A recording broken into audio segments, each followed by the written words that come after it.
France ടീമിന് ഇന്ന് ചെറിയൊരു നിരാശയുണ്ട്. കാരണം അവരുടെ പരിശീലകൻ ദിദിയർ ദശാംസ് ഇന്ന് ആ ടീമിനൊപ്പം ഉണ്ടായിരിക്കില്ല എന്നുള്ളത് തന്നെയാണ്.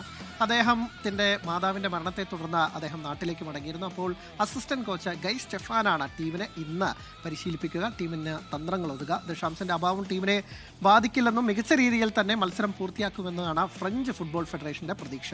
ക്യാപ്റ്റനായും കോച്ചായും ലോകകപ്പ് നേടിയ 3 താരങ്ങളേ ഉള്ളൂ. അതിൽ ഒരാളാണ് ദിദിയർ ദശാംസ്. കഴിഞ്ഞ തവണ ടീമിനെ ഫൈനലിൽ എത്തിക്കാനും ദശാംസിനായി. അദ്ദേഹം ഈ ഒരു ടൂർണമെൻറ്റോടുകൂടി ഫ്രാൻസിൻ്റെ കോച്ച് എന്ന ആ പദവിയിൽ നിന്ന് പിൻവാങ്ങുമെന്ന് പ്രതീക്ഷിക്കുന്നു. അദ്ദേഹത്തിൻ്റെ കമ്മിറ്റ്മെൻറ്റ്, അദ്ദേഹത്തിൻ്റെ എബിലിറ്റി ഒക്കെ നമുക്കറിയുന്നതാണ്. അദ്ദേഹത്തിൻ്റെ ഈ ഒരു അദ്ദേഹത്തിൻ്റെ ഇങ്ങനെ ഒരു മൊമെൻറ്റിൽ അമ്മയുടെ മരണത്തെ തുടർന്നുള്ള ആ ദുഃഖത്തിൽ നിൽക്കുമ്പോഴും അദ്ദേഹത്തിൻ്റെ മനസ്സെന്തായാലും ടീമിനൊപ്പം തന്നെയായിരിക്കും. അദ്ദേഹത്തിൻ്റെ നിർദ്ദേശങ്ങളിൽ തുടർന്ന് അല്ലെങ്കിൽ അതിനൊരു കൊടുക്കാൻ ഫ്രാൻസ് ടീമിന് സാധിക്കുമെന്ന് നമുക്ക് പ്രതീക്ഷിക്കാം.